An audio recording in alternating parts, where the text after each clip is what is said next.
Welcome to another edition of the Album of Record podcast. I'm Craig Lyndall. He's Andrew Schnitkey. How's it going, Andrew? Going pretty good. Happy to be here again. Yeah, so this was another week that was kind of dominated in our private lives by Pearl Jam, and that's going to drive the conversation, but I promise this is not really a Pearl Jam conversation. We're going to talk about concert tickets, specifically the price of concert tickets and ticket lotteries. So I guess we should start with Pearl Jam. They're going on a national tour. I can't call it a nationwide tour because it seems to be hyper located in places that Pearl Jam likes and places with ballparks. So, but yeah, they're going to play Wrigley. They're going to play Fenway. They're playing Seattle, MSG, not a baseball park, but Madison Square Garden. Right. And the 10 Club, which is their fan club, has kind of a lottery system so that you can buy tickets at face value. You and I both entered the lottery. I seem to have been the only one to score. I scored a couple of tickets to one of the dates. You did not, which is very disappointing. But meanwhile, it was also the opportunity to buy 2 tickets for $350 in my case. Not exactly a fan club bargain, except that's just kind of where ticket prices have gone to. So I guess we should start with the concept of the fan lottery, and we can get into the general admission lottery in a little bit. But just from your perspective, you've been a 10 Club member for a very long time. You've seen Pearl Jam a number of times over the years, and you're kind of left holding the bag this time. I should have grabbed before we started the episode. I actually still have my ticket from 1996, the first time I saw Pearl Jam, which was in Toledo at Savage Hall, which is where the Toledo Rockets play basketball. And I'm sure most people probably have never been there, but it is a tiny, tiny little arena. And I actually just went to a basketball game there a few weeks ago, Toledo and Bowling Green. And I was looking around and just thinking back and being like, man, I cannot believe Pearl Jam in 1996, mind you, when they were still one of the biggest bands in the world, played there. And obviously, the reason they played there was because that was when they were involved in the lawsuit against Ticketmaster. And so they tried to do a tour without Ticketmaster, and it was a complete shit show. They were playing non-Ticketmaster venues, which were usually smaller venues, and they were trying to use antiquated phone systems for people to call in to try and get tickets. It was really a mess. But back in 96, we weren't in the full-on online ticketing era. There used to be physical lines that I remember. Giant Eagle, the grocery store chain, used to have Ticketmaster windows, and if you really wanted to get tickets for certain things, you had to dial, or you had to show up and hope that the terminal that you were at had somebody with really fast fingers. In 2000, I was a student at Ohio State, and they were coming to Columbus back when we had Polaris Amphitheater here. And at that time, though, you could buy tickets from any walk-up Ticketmaster venue. And the Schottenstein Center, where the Buckeyes play basketball, was a full Ticketmaster venue. So I just went over to Schottenstein Center, walked in there, and stood in line. There wasn't that many people there, and got tickets for that one. But go back to 96. You actually had to send in a postcard, so that they sent out postcards to all the fan club members and said, "Hey, if you want to request tickets, just fill out this postcard and which show you want to attend." And I'm pretty sure you could only pick one. So my buddy and we each sent in, and this was my first time getting shut out. I got shut out of that one. I didn't get tickets for the Toledo one, but my buddy did, thankfully, and so we were able to go. But I wish I could grab that ticket. I think it was $20. I'm almost positive it was $20. I think the public sales were more expensive than that, but the fan club was cheaper at that time than the general admission. Well, And and it should be. You're paying an annual fee to be part of right, the club. In those days, the club came with some benefits like the free T-shirt and the Christmas Christmas single. single, yeah. Yeah, and the physical newsletter we would get, like that. There were some perks to being in the fan club, Yeah, but it was like having a Pearl Jam zine. yes, yep, and it was cool. It was always cool. I had like, I think Jeff was heavily involved in designing a lot of those. They usually had like a lot of cool artwork in it and stuff. But you know, people get busy, priorities change, all that stuff. It just became a thing where they started to get a little bit more, straightforward. You could tell the band wasn't as involved. I think the 10 Club Inc. took over a little bit. 10 Club and LLC, very LLC. specifically. Yeah. And so today, we don't get, there's no Christmas singles. There's no physical newsletters. They do still do email newsletters, but they're really stripped down. There's no T-shirt unless you want to buy one. You can buy a T-shirt if you want. Essentially, you get two things for paying I think it's $40 a year. You get a free bootleg and a digital download of a bootleg and access to tickets. And the access to tickets is really the main thing driving me at this point in continuing to pay for that. And through the years, they've done a lot of different kinds of systems trying to figure out, like it used to be, they've done priority based on seniority. So how long you've been in the 10 Club, which selfishly, I wish they still had because I've been a member since 95. But people didn't like that. Then they did where you could, only request one show, and people didn't like that. And it slowly evolved to the point where this year it was just a free for all. You just, however many tickets you want, give them your credit card info, and you're going to get charged for all of them. If you put in every single show and you put it, you got every single show, your credit card was going to take a massive hit for that. So I did Seattle, which has always been a dream of mine, to see Pearl Jam in Seattle. I did that. I did Chicago.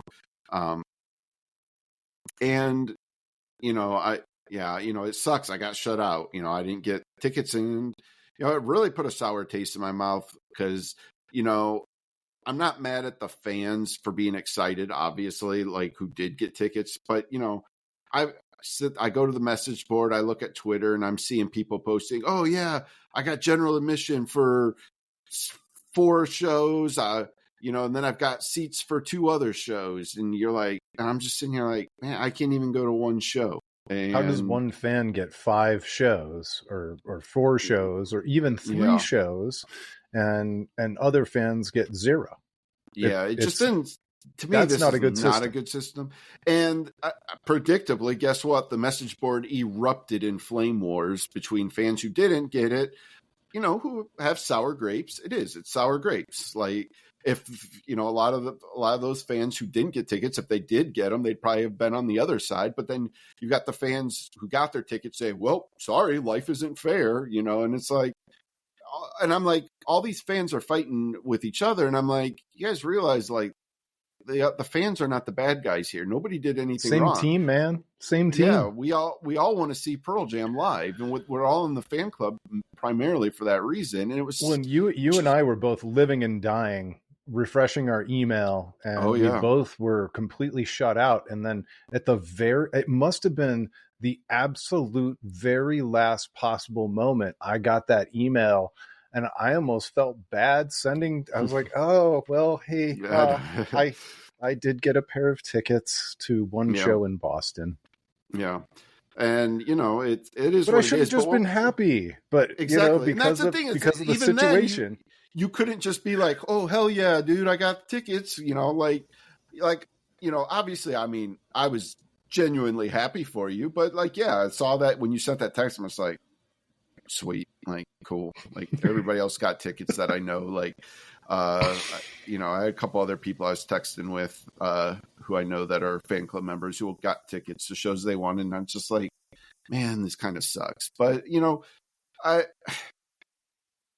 at the end of the day, like I said, like the real bad guy here is the system itself. And to some degree, I can be sympathetic to Pearl Jam. Like when you're that popular of a band and you still have that many fans who are so rabid, I think Pearl Jam fans are notoriously, pretty rabid. They don't have a huge fan base like they used to, but the ones who have stuck around are fiercely loyal and want to see this band.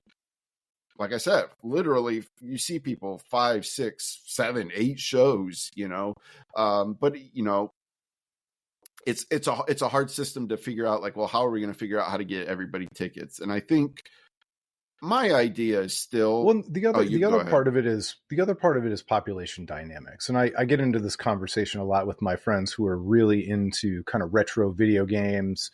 And that whole market has exploded too, because it's people our age. You and I are in our 40s now, and most Pearl Jam fans are kind of in that same ballpark. We might be kind of the midpoint. There's some Pearl Jam fans who are a little bit younger than we are. There are plenty who are a little bit older than we are, but we are at that time of life where we're not completely poor in our 20s. And that's not to say that every Pearl Jam fan is rich. It's just to say that in terms of being established in the economy, Pearl Jam fans are established in the economy now, and they can make adult decisions involving hundreds, if not thousands of dollars. I mean, in my case, I won tickets to Boston, and I'm complaining a little bit about the cost, $350 for 2 tickets. But the travel and the hotel and all that stuff is gonna put us well over $1,000. I mean, by the time I eat at a restaurant twice, there's another $200 in Boston. If I drink a glass of bourbon in Boston, that's going to be $15, $20. I don't even know. Absolutely. Yeah. And that's where, I mean, you're absolutely right, because like I said, I mentioned earlier, it's always been a dream of mine to go see Pearl Jam in their hometown, go see them in Seattle. And this was honestly like the first time in my life where it fell at a right time of the year and financially, I can afford to go out and fly out to Seattle and see them. And so I was excited. It might cost you another vacation, but you could do it. Sure. Absolutely. And, so it was just really, and like, The real painful part of it too was the way they did this, people realized pretty quickly that the notifications of people who got tickets were going out city by city. And so I'm just sitting there furiously refreshing the message board, seeing. And so, Sacramento, we saw, Vancouver, LA was going, the Indianapolis show went pretty early. Baltimore. Well, the Indianapolis show was actually a reschedule from last year. Correct. Yeah. And, so I'm just sitting there watching. And then I see Seattle 1. I see the first person get Seattle night 1. I'm like, all right, here we go. And that's when not only am I refreshing my email, I'm actually refreshing my credit card account to see if that charge hits me, because, I knew my card would get charged. And then I actually use the Apple Card, and so I get notifications right at the top of my iPhone. Yeah. And so I'm sitting there watching all this stuff, and and then it's Seattle night 2. It's like, all right, come on, here we go, let's go. And you're just waiting, and as you just start to see more and more people say they got it, it's like, oh, this is starting not to feel very good. And then finally, it was the next show. I don't even remember what the next city was, because I think I blacked out, where I was just like, oh my God, like, I'm not getting tickets. And the blind rage. Yeah. And then the same thing was, then Chicago comes around, and exact same thing. And I thought for sure, I was like, as huge as Wrigley is, I was like, there's got to be tons of room. Like, I don't think I'm going to get shut out of Wrigley. Well, I did. So, Fenway Park is not that big. I mean, it's big because it's a baseball stadium, but it's also not the hugest baseball stadium in America.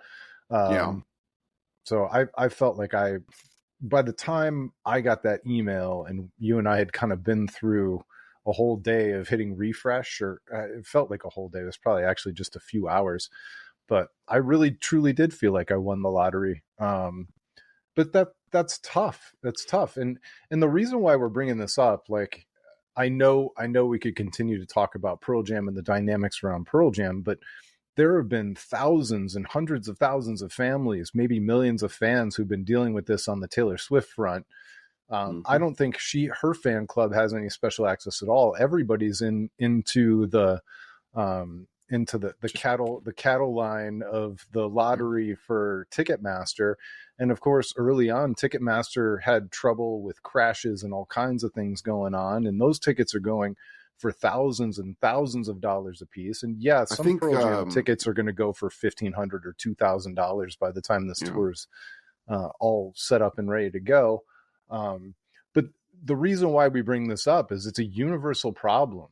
And the funflation, some news outlets have called it, but specifically the ticket inflation for live music between Beyonce, Taylor Swift, name an artist, has been bananas since the pandemic kind of ended in terms of people going out to see shows again.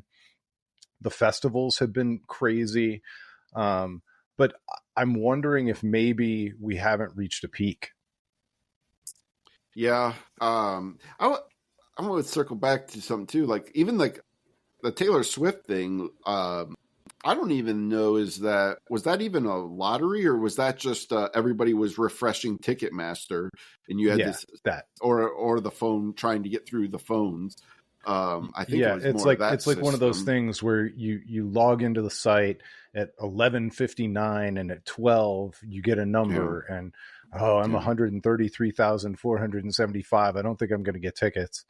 Yeah. And that's not a great system either. And that's a system again that is just ripe for people who are just trying to buy tickets to sell them, too. And that's another problem that we have with the with like, there's not a perfect system, I don't think, but it is becoming a problem where for these larger established artists, it's very hard for fans to get tickets to the shows. And it's just not,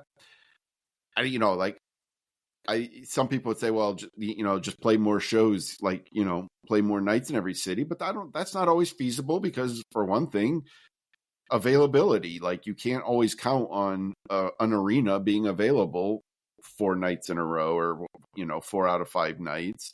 Well, let's go ahead and bring it back to Pearl Jam and have that conversation, because that's absolutely a possibility for Pearl Jam. They are being stingy. They skipped the entire state of Ohio. They're not playing St. Louis. They're not playing. There's so many major markets that they've played in the past that they're just completely skipping, and it's their prerogative. But they're also kind of creating a lot of the problem. They're creating a pinch point in Chicago, in Seattle, in Boston, and in New York City, the biggest, and Philly, the biggest markets in the world. And they're causing any of their fans who don't live in those markets to not only have to get lucky to get tickets, but then have to travel and pay all the lodging and all those other expenses. Yeah. And so, whether any of these artists do any kind of fan club exclusive, I almost wonder if, like, we really are getting to the point that, like, you almost have to wonder, like, is a better system to limit, one night. But I don't even necessarily want the bands to have to do that either, though, because I don't know, I don't have any great answers. There's people a lot smarter than me who can probably, like, come up with some better systems. Like, I certainly think, like, in Pearl Jam's case, I mean, I'll just use it for an example because it's fresh in our mind, but like they did for the Madison Square Garden shows, you could request both nights, but you were only going to get one night. They said you cannot get both nights through the fan club. Now, you can still go to the other show. You just have to get tickets through general sale or the aftermarket. And I wish they would have done that with, and they certainly could have done that for Seattle, I feel like, too, because that's another huge demand place for them. Obviously, their hometown. Like, what's the harm in saying, you know what, we're going to limit? Because you as fans get one night. If you want to go to the other night, you still can, but you're going to have to go through the system just like everybody else. But the perk of being a fan club member, you're sure that you're going to get in one of those nights. And I just wish, or a better chance. I was just going to say a better chance, because I know tons of people got shut out of Madison Square Garden. Like, they did not have near enough tickets. And this is another problem that has been increasing, actually, is the corporate holds. You know, the corporate sponsors get tickets, the giveaways that they have, you know. So when you negotiate this agreement with all these venues, they have their own partners that they, hold tickets for, and they're not going to give it to the artists to sell. And we've been seeing that actually increase. And we know this through, at least, and again, I know we said this isn't just about Pearl Jam, but they're the ones that I follow the closest. Every year when they do it, they actually have, when you're signing up for the tickets, they show you the seating chart, and you can see where the reserve tickets are. And we've seen the reserve tickets increasing and the fan club tickets decreasing, or getting pushed to worse seating locations, which is a bit of a bummer too. And so that's just another factor that compounds this and makes it harder, Well, let's talk about kind of the 10,000 foot view as well, because a lot of what's happened in the last 3 or 4 years, 3 years, is there was so much pent up demand from so many canceled shows and so many canceled tours during the pandemic, where I held Rage Against the Machine tickets for, I think, damn near 3 years before they finally played that tour. And I was lucky enough to go see them. I held on to my tickets and I went and saw them, and it was great. But all that pent up demand has fueled these huge increases in ticket prices, especially on the secondary market. We've seen it most notably at Taylor Swift, and she's playing football stadiums. And still, there's more demand than ever could be solved in terms of supply. But I wonder if we're not reaching the peak, because I've been a festival goer. I know you're not a festival goer, but I've been a festival goer over the last 7 or 8 years. And a friend of mine and I started with the Innings Festival in Tempe, Arizona. And we've been going to that one. And oddly enough, we went to that one because he and I had a pact that we were going to go see Pearl Jam. And the first one we went to was a time where Eddie Vedder played it solo. So we went out to Tempe, Arizona at the end of February, beginning of March. It coincides with the opening of spring training. It's a pretty cool festival.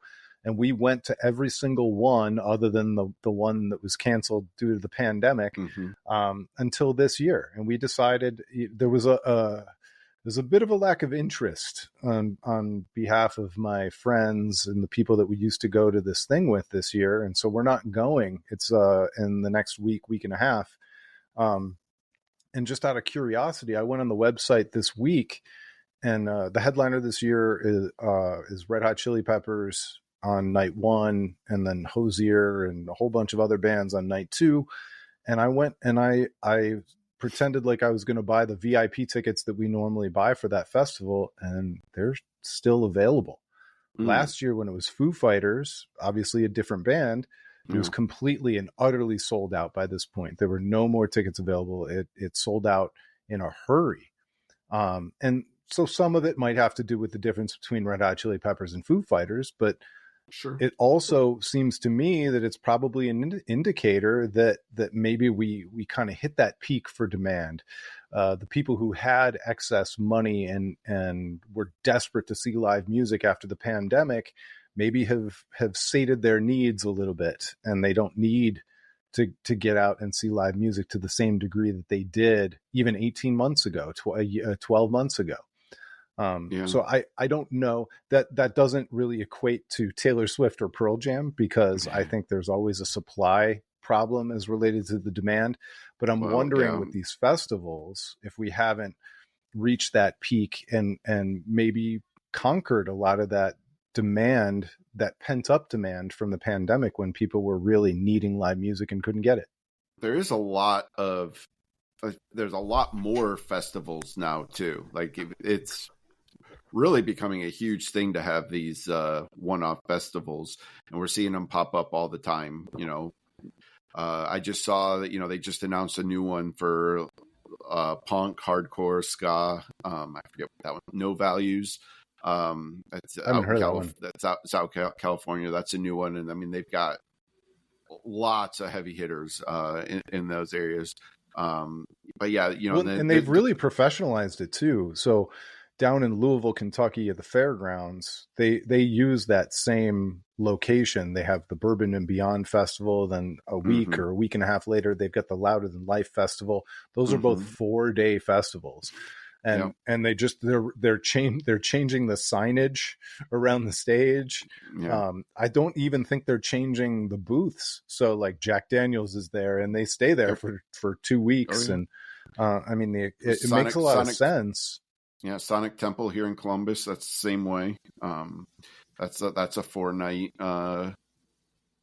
festival. Is that too. At the old soccer stadium? The old Crew Stadium. Yep. So but the funny thing is you still, though, like I do think as these festivals become more ubiquitous, and I think as you mentioned, the funflation thing starts to sort of wane. People have gotten it out of their systems.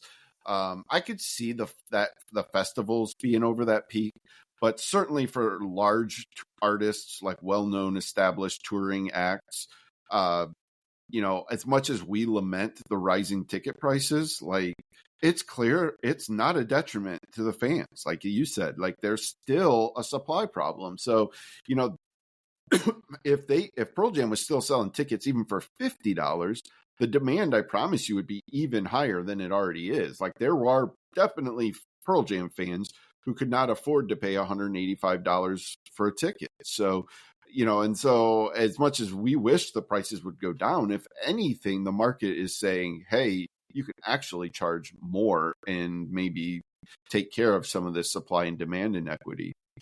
Well, and you and I have talked about this over the years, and I was a finance major. I'm a business guy, so I think about these things from a pricing standpoint.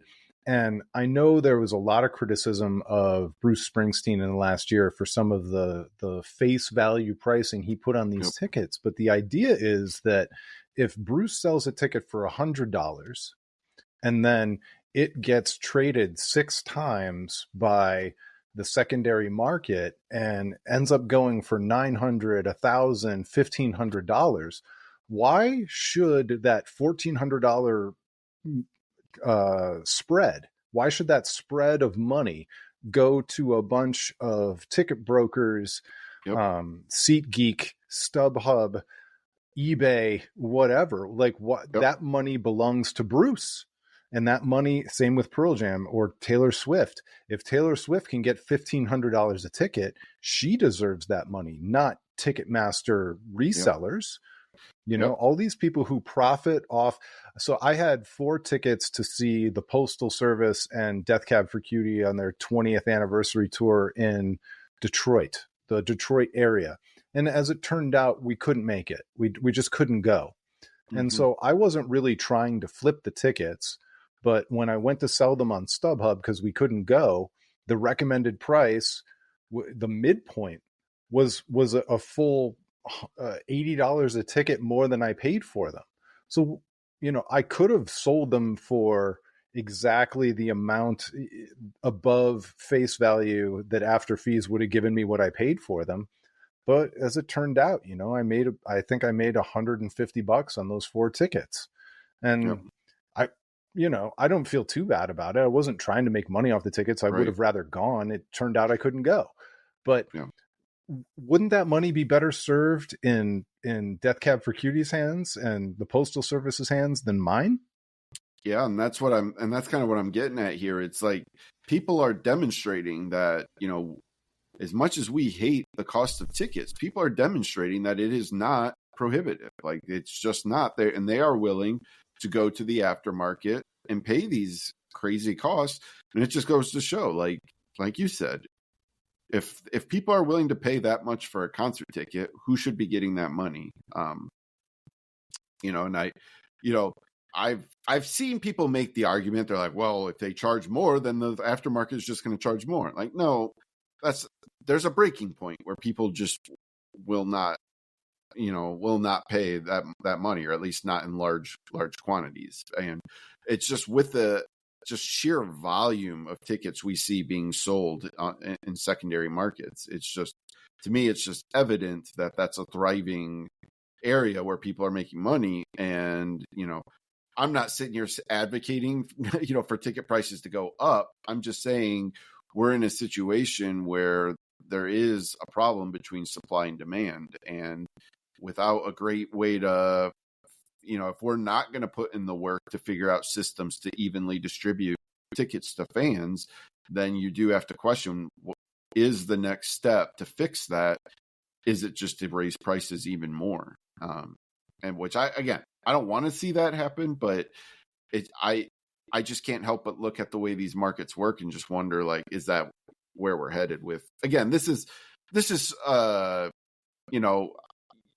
applies only really to these, like established bands that can play anything from like a medium venue up to the arenas. And we're still not, you can still go to your club shows and pay less than $50 for a ticket. That's a different thing entirely. But for these well-established artists, it's just, I don't know what else they can do. Again, unless they're gonna figure out a system to evenly distribute. No, and that's ultimately, not to be dickish about it, but that's the real solution. You need to pay attention to these smaller bands. You need to find yourself in smaller venues. Yeah, you can get up close and personal. You can meet the bands at the merch table. You can buy T-shirts directly from them. yeah. And even with inflation hitting those venues too, it's like I just bought. I've got it up in front of me. I just bought 2 tickets. I love this band Microwave from Atlanta. Mm-hmm. They're playing the Roxy in Lakewood. Here, it's the new venue connected to May Halls. It maybe holds 500 people. I don't know. I'm guessing. Mm-hmm. And I got 2 tickets for $79.32 after fees. So that's not cheap, by the way. $40 sounds like a lot for a club show to my old self. Oh, yeah. But still, compared to $350 plus travel expenses for Pearl Jam, I guarantee you I will have almost as much fun at that Microwave show, seeing a band that I love at the Roxy in a small venue, and maybe even getting a chance to meet them if I feel like it, then I will, staring at Eddie Vedder from 75 yards away. Yeah, it's an entirely different experience for sure. In Fenway Park. Yeah. Yeah. So anyways, that's kind of the where my head's at with the tickets. Like it's hard for me right now to not let my sour grapes, sort of blind me a little bit. I have grape colored goggles, as they would say, but I don't know. I was just very frustrated with the whole system. No, I totally get it. But to my point, it's like, I was talking on Twitter about this week. For all my complaints about the big tours and talking about the festival that's not sold out, just the Roxy. I'm going to see Arm's Length and Saturdays at Your Place. I've got Spanish Love Songs tickets. I've got Microwave tickets. I'm going to see Los Campesinos. Yeah. All four of those shows, 2 tickets each, are probably a little bit less than what I'm paying for Pearl Jam. So music is still totally attainable, and you want to feel good about supporting an artist and feeling good about the ticket price that you're paying. You give it to a band that's loading all their own equipment into the van and trailer after the show. Absolutely. Maybe they have one roadie, maybe they have one person working the merch table, but these are the mom and pop businesses of the music business. The champagne problems of Pearl Jam and Taylor Swift and Beyonce are not the same. I was looking at Twitter. There's another band from Florida that I really love called Dikembe. I think you've listened to Dikembe a little bit. Oh yeah. They're out there trolling for couches and floors to sleep on at certain spots, and they're damn near 20 years in. So, it's feast or famine. I mean, I know that's a cliche, but that's kind of literally what it is. Yeah. I wonder too, like, another thing that's interesting just in terms of like the popularity of rock music is, we don't see as many bands crossing that line anymore, like starting out in the clubs and then working their way to the arenas. Like, there's not a lot of like, younger rock bands, like pure rock bands that are selling out arenas. It's just, and even like when I went to Red Rocks last year to see Manchester Orchestra at Red Rocks, they were opening for Jimmy Eat World. So they had to group up with Jimmy Eat World in order to play Red Rocks. So it was awesome. It was a cool story. They opened for Jimmy Eat World. I think they called that thing a co-headlining tour, but I think Manchester Orchestra opened. It seems like Manchester Orchestra would be more popular. That's interesting. That's such a phenomenon for guys like you and me. And I'm not trying to say we're special or anything, but like we've talked about this over the years where we listen to a band and in our minds, because of digital music technology and everything else, we're listening to them and they're in the same Spotify channel as the biggest rock bands in the world. And then you see like an Instagram video of them playing live in front of like 37 people. Yeah. And you're like, how in my world, this is like the biggest, an incredible band that should have thousands of fans wherever they go. And it's just not the case. Yeah. So I do wonder though, like obviously like pop music is always going to be, you'll never run out of pop artists able to fill arenas, but I'm legit kind of curious, like if there is a period where we're going to run out of, trying to think of the delicate way to say this, like good rock bands that aren't like just sort of doing a generic like mass appeal sound that can still will we ever run out of rock bands other than Imagine Dragons level that crossover pop? And Imagine Dragons, like I'm not going to take anything away from them, they're not my thing personally, but my kids love them and their music is catchy. And if my kids wanted to go see them, my oldest son went through a 21 Pilots phase. Yeah, I was just going to say that's another one. All good. Like I'm not here to hate it, even if it's not 100% my deal. I think about like even like one of the bigger phenomenons of the last couple of years has been a band like Turnstile, who a band like that should never be playing anything bigger than a club. Suddenly they have played arenas opening for bands.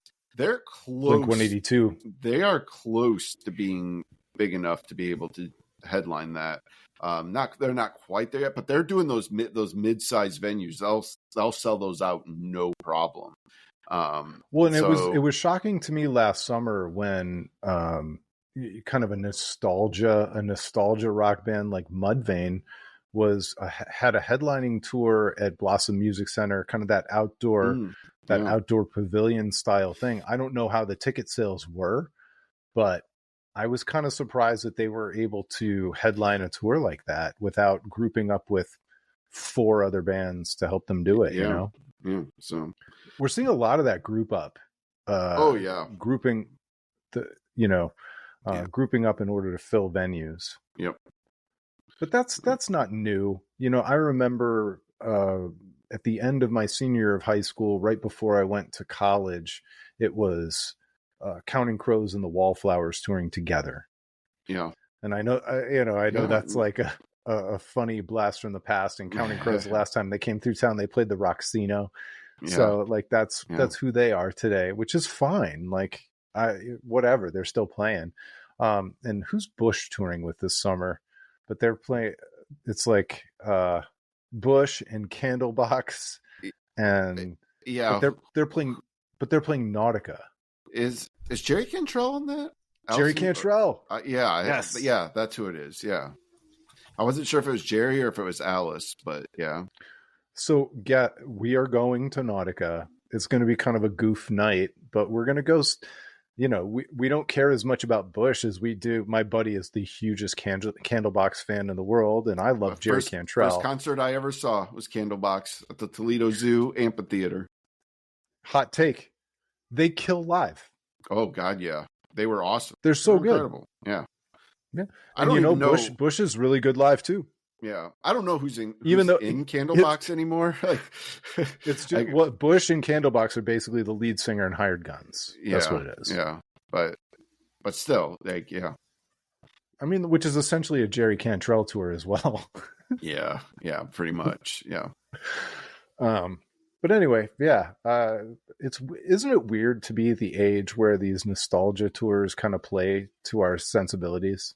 It is, like, it's you always kind of just wondered, like, growing up, like, what like classic rock was, like my dad's music, and when I started listening to Pink Floyd, Led Zeppelin, things like that, and they're like, oh, those bands that are so old, but they're so good, but like, man, they're old. And now you realize, like, these bands we're talking about are like older than Zeppelin was when I was considering them old, so I don't know. It's just... and meanwhile, the big announcement this year was in Cleveland anyway, and some other cities, was Billy Joel and Rod Stewart together. And I think Billy Joel is great.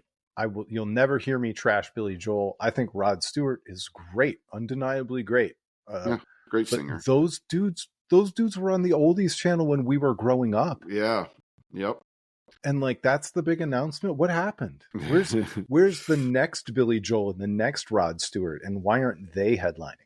It's a really good question. Like, I'm trying to think of, like, who would even be a Billy Joel type today. Like, I don't even know. Like, I can't even come up with a single name. Like, John Cicada. Yeah.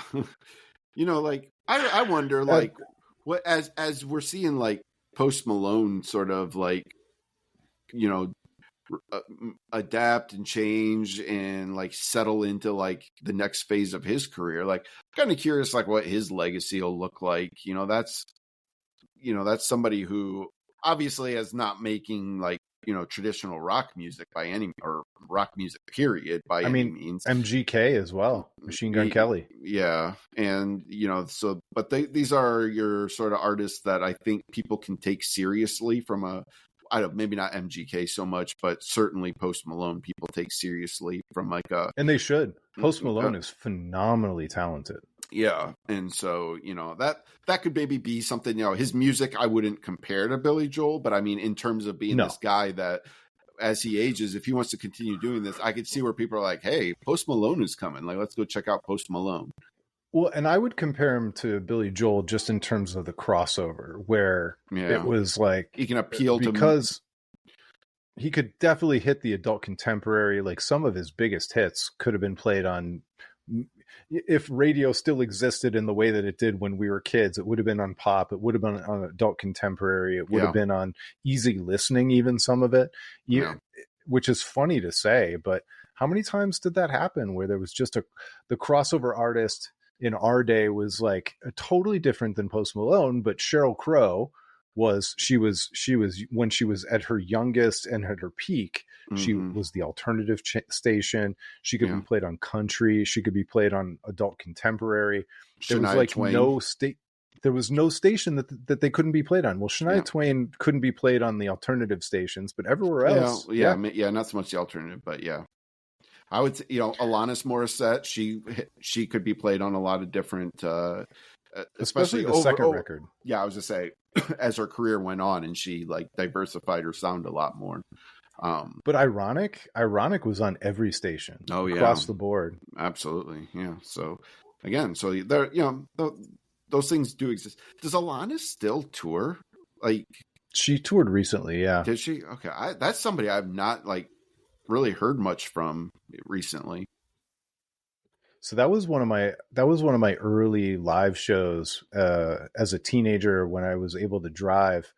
I went a good friend of mine from high school. We weren't dating or anything, but I went with a girl, and my friend also went with a girl. We were just friends, and we went and saw Alanis, and it was one of the best shows. That was when Taylor Hawkins was still her drummer. Oh yeah. And oh man, was she just electric live. Yeah. For all the hits that came off that record, it sounded overly produced and kind of poppy on the record, but when you saw it live and Taylor Hawkins was pounding the drums behind her, Yep. that band just killed. They added an extra swing to every song.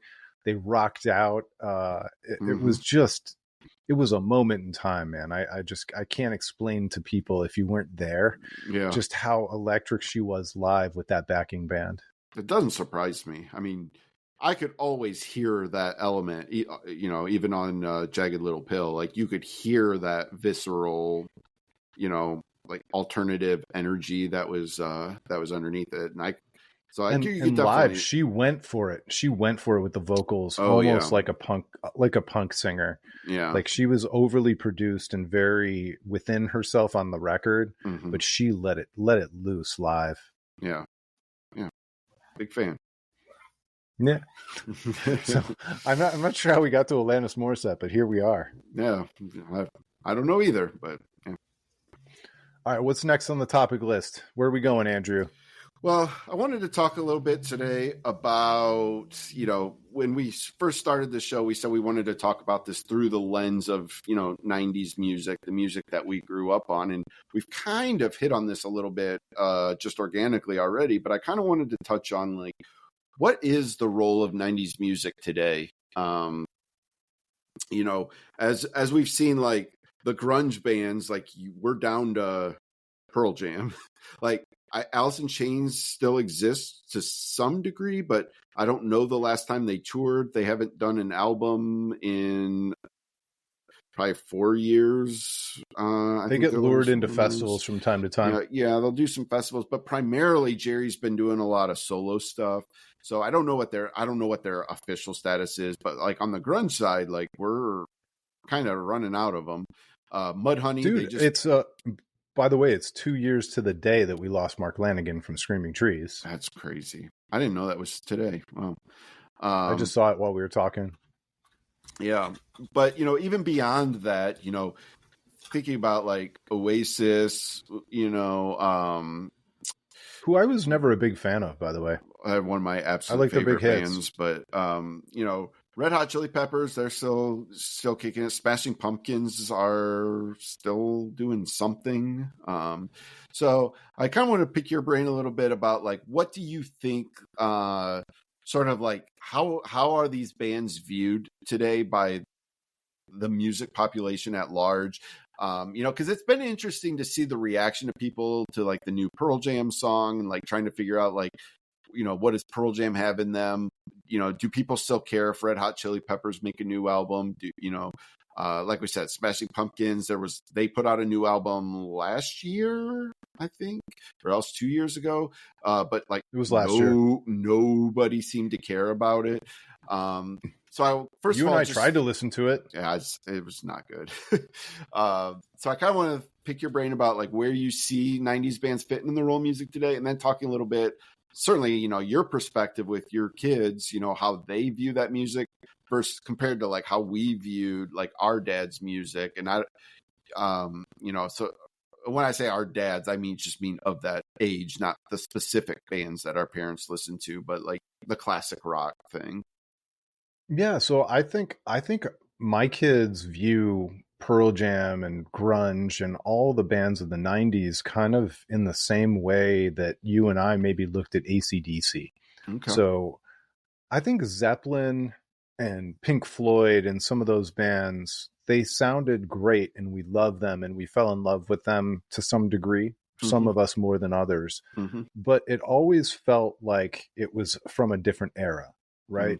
But there was a timelessness to AC/DC that it never felt like it lived in the 80s or it lived in the 70s or it felt like it could have lived in any era whatsoever. And I think because of technology, because of the quality of the recordings from the 90s, and because honestly, as much as you and I talk about the incremental differences of Andrew Watt's recording of Pearl Jam today, Mm-hmm. it doesn't really sound that much different than what was coming out in the 90s. That Right. music on Spotify being played in a playlist going track to track to track sounds just the same. Yeah. Led Zeppelin does not. Led Zeppelin does sound antiquated. It does sound like even when you play one of those tracks, you can kind of hear the hiss of the recording before it comes on. And I think Pink Floyd, the production is impeccable on that, but I think the style screams 70s a little bit more, even though it is somewhat timeless. But I think Alice in Chains, I think any of that stuff, I think it holds up and just fits right in, where I don't think people think about the time period it came from at all in a lot of cases. Now, when I get into a rhythm where I overplay some of those bands, I think my kids roll their eyes a little bit. You know, I jokingly refer to it as aging butt rock Right. from time to time, Yeah. because from their perspective, it's not vital. It wasn't their living and breathing moments. But man, you know, a couple months ago, or I don't know how long ago, I wrote about Purple by Stone Temple Pilots, and those tracks sound like they could have been released yesterday. And I think the way that people are picking that up, or Super Unknown sounds like it could have been recorded yesterday. I think the way kids today are picking those things up, specifically the ones who play an instrument, guitar, drums, whatever. I think there's like a timelessness to 90s music that just couldn't have possibly existed for you and me, because we were making $17 or $18 choices at the record store. Yeah, that's a good point too. I think I think that's an interesting point that you brought up too, because when you watch any of these like YouTube videos of music fan here's Pearl Jam for the first time, these are all over YouTube. These reaction videos of young people discovering old music. And I don't even have to put it in quotes because it is old music now. It is, but the comments they get, it's almost never like, wow, like this sounds old, whereas, if we would have done that at our age, you're absolutely right. If we would have done a Led Zeppelin thing, we would have said, well, this definitely sounds like it's coming from the 70s, and so I do think that's even something impeccable like Kashmir. Yeah. Sounds a little bit dated. It sounds like a little bit of the moment. Yeah. And that's, you're probably right that it's primarily because of the technology and, how that music was recorded and analog versus digital and all that. Like it's funny too, because Can I interrupt for one more second? Yeah. Let me also point this out, because I think that, where the 80s cock rock, the big hair stuff, I think Guns N' Roses will translate forever. But I think a lot of those other bands have just gotten left behind completely. And if I could make a comparison, I think a lot of that new metal stuff, other than Korn, I don't think you're going to see a lot of kids going, oh yeah, I picked up this Stained record and I love it forever and ever and ever. So I think there's like if it was too much of a put on, and I always compared new metal to kind of that 80s cock rock, big hair, Poison type stuff. That's a perfect analogy, really, because it's also specific. And Poison and Motley Crue only play to people who were actually there. If you go to that Motley Crue show at Progressive Field later this year with Def Leppard, you're not going to see a lot of young kids unless they were dragged there. Yeah. So yeah, it's a very specific sound to that time period.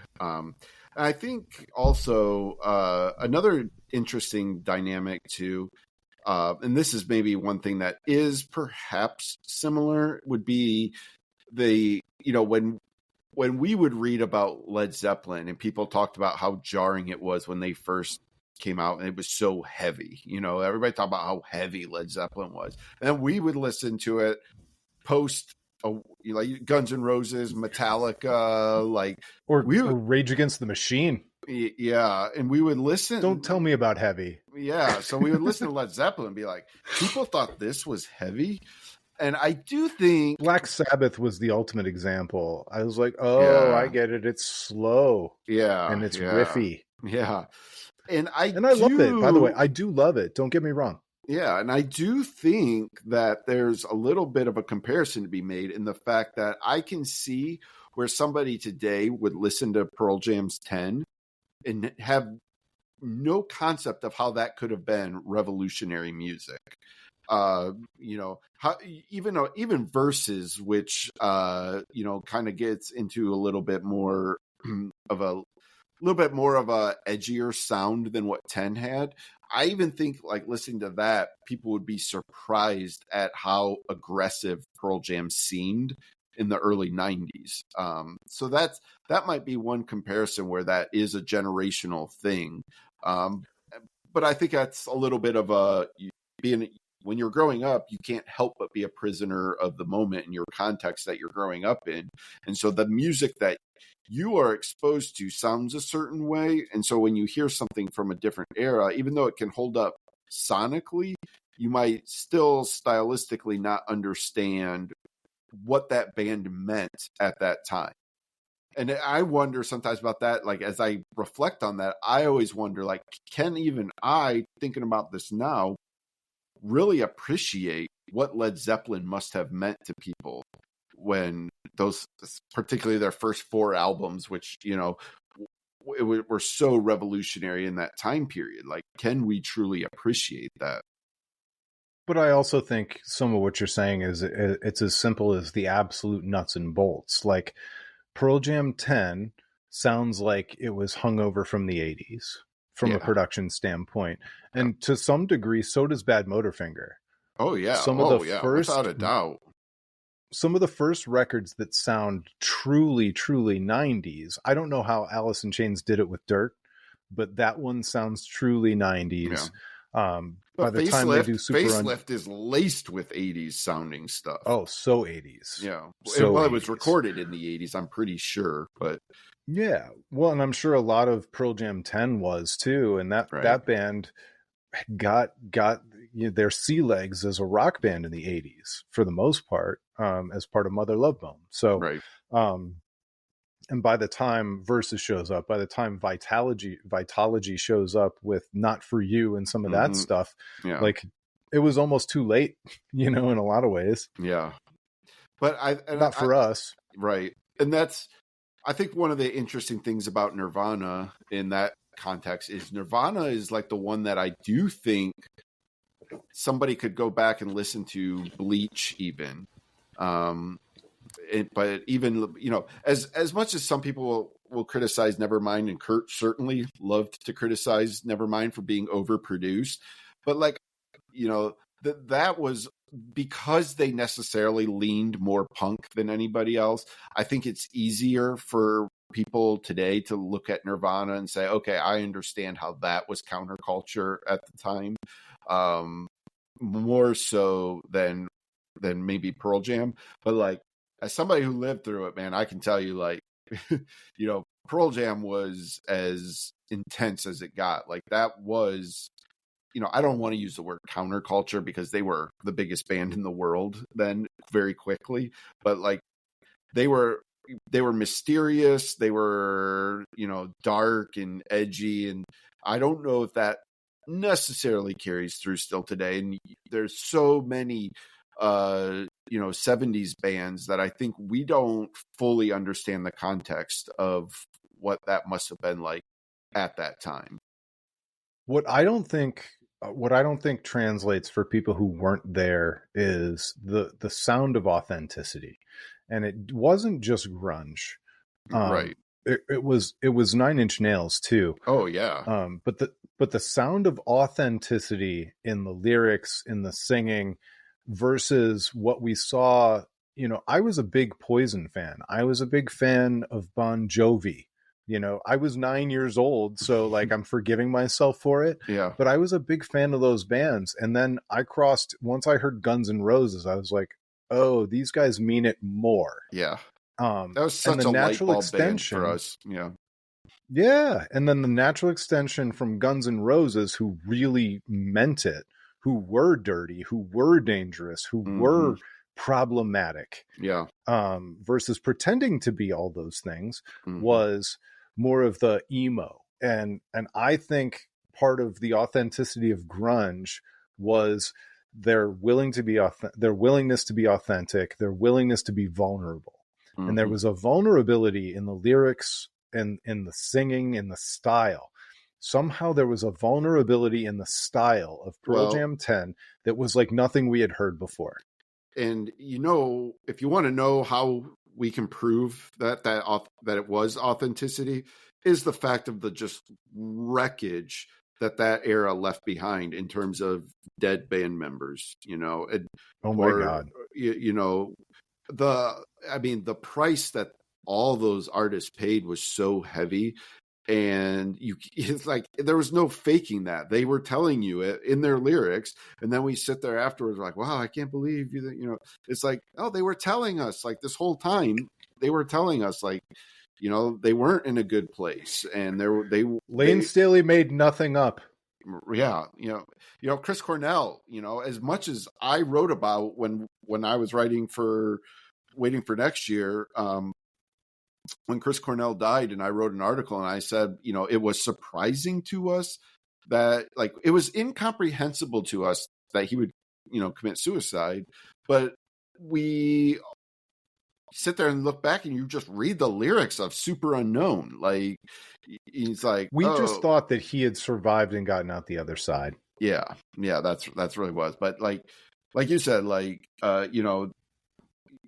we've lost so many people, not just singers. I mean, we've lost guitarists, we've lost drummers, we've lost bass players. Like, Yeah, his name escapes me, but the not only Lane Staley from the side Mike project Mad Season, but it was the bass player who Baker Saunders, yeah, who met up with McCready in Barrett rehab. Martin. Yeah. Like, you had that situation.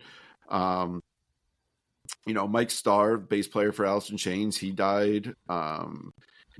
We just lost Taylor Hawkins, who was, around in that era. Like, he wasn't playing in those Seattle bands, but I mean, I'm just saying, like, that era just left a wake of destruction behind it. And it always makes me feel a little bit guilty. It's like, I mythologize so many of these bands and artists, and it's like, man, like, at the same time, like, there was a lot of like real cost to those artists. But again, like you said, that's because it was authentic, and these were people that this was what they had, was music. Like, they just poured everything of themselves, into that music, and you couldn't. And it's almost funny that it got shorthanded by fashion.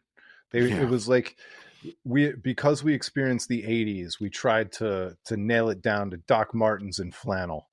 But Mm-hmm. that just wasn't it. That was never it. Yeah. And they went on to prove it in the most unfortunate of all ways. Yeah. And then I wonder too, like, sort of how you feel about, is there a difference between 90s bands today that are still actively making music? Like, do new albums from those bands really matter in the music landscape at large? Or is there like value in just being a legacy artist who's like just goes out and, like, I'm always thinking, like, if like, not that they were there might have even been more 2000s. I was gonna say like Fuel, or trying to think of like well, even like a Candlebox. Like, Candlebox isn't making necessarily relevant music, but they go out on tour. Like, is there much of a difference between those two things? Like, what is the music landscape's appetite for new music from 90s bands today? The answer is no. Yeah. In a lot of ways, you and I are both excited for what Pearl Jam's about to release, but they're the exception, not the rule. Like, Yeah. if live releases a new album tomorrow, and I don't like live anyway, but Mm-hmm. like, if I go see them live, and I hate that I've become this guy Mm-hmm. in my 40s now that I'm 45, but like, if I go see live, I just want to hear I Alone. Like, Yeah. I'm sorry. Yeah. That's the way it is. When I did go see, on my birthday, not this past year, I'm born in February, but a year ago this February, we went and saw Bush at the Roxino because it happened on my birthday and we thought it would be fun. Yeah. And it was really good. It was really fun. But I didn't need to hear any of their new metal songs, Right. new metal songs. Just play Come Down. Just play Machine Head, okay? There's and there are I would imagine there would be a pretty big appetite still for a band like Jane's Addiction to go see Jane's Addiction live. But does anybody want a new Jane's Addiction album? Except I remember 2 years ago when Smashing Pumpkins and Jane's Addiction played Rocket Mortgage Fieldhouse in Cleveland on Halloween, and they couldn't sell the tickets. They were on Groupon. Oh, really? Well, maybe not then. Maybe people don't care. They're playing a venue too big. Yeah, like apparently. Or how about, you talked about Rage Against the Machine, like even something like that. Like it sure doesn't sound like they're ever going to actually do anything as a band again, but yes, they will. And I will go, and they will absolutely play again. It's just when Zach feels like it. Yeah. But can you imagine them making a new Rage Against the Machine album today?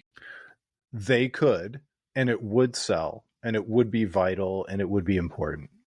Because Tom Morello is that good? But they're the exception. They're the exception. Like, I think of System of a Down. I'm not sure that they could put out a record that anybody would care about. But even the newer bands that broke in the early 2000s, like Slipknot, does anybody care about a new Slipknot record?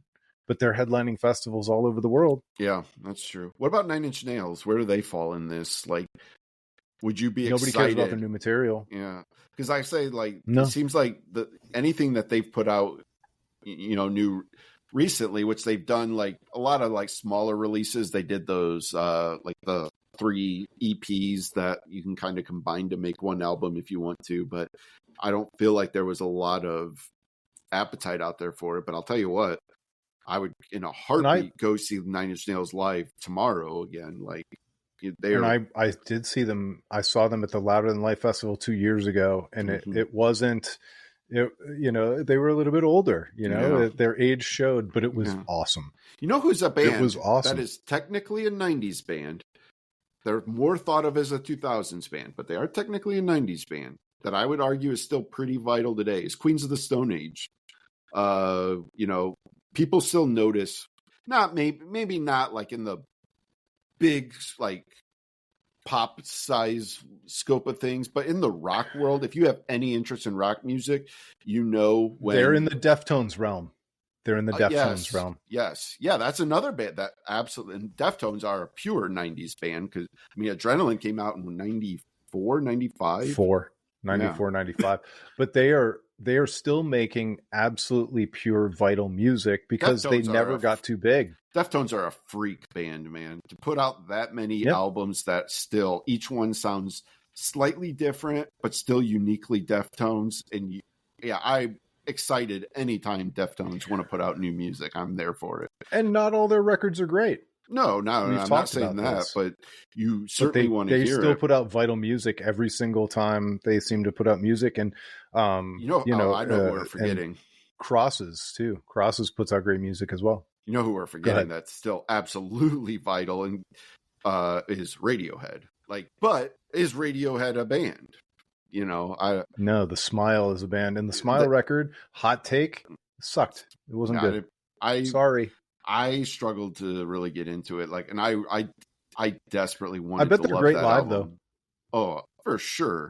But look, if Radiohead said, you know what, we're putting out an album next year, the music world. By the way, I really wish I hadn't said it like that.